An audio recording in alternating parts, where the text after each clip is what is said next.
Lord Richard Dannett, the former head of the British Army, one of the architects of the failed invasion and occupation of Iraq and Afghanistan, is now a lifelong peer, and he's been caught and exposed by people like Loki, Double Down News, Novara Media for his involvement in both actively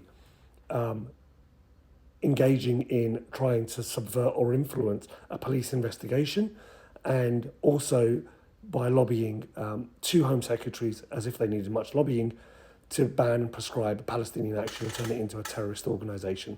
I want you to think about that. Now, the news stories and the analysis of what this grubby little shill has been up to, Novara Media, Double Down News, Loki, there's some really good progressive sites out there. But what I want to talk about is the revolving door between the state and the corporations. We broke the link between state and church, and now it's time that we break the link between the state and the corporations.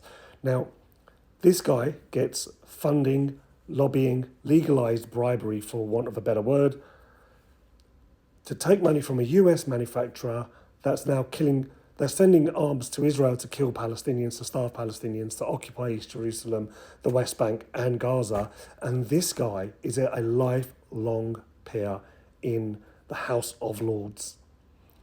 This guy is now paid by the public and the private corporation, and his loyalties lie with the corporations. He's pushing to restrict our rights as citizens, our rights within these countries, our rights to be able to protest. And remember the adage that we were told, Muslims that hate our way of life? Well, we have a right to protest. And who really hates that right to protest? Shills like this. But there are heroes out there. 466 people have been arrested against this unjust law. 466 people have put their lives, their freedoms, their liberties on the line to call out the unjustness of this law. But Lord done it. He's still going to get paid. He's going to get his advisory fee. He's going to get his plush office, and he's going to get his lifelong seat and all the respect and the trappings of power that go with that.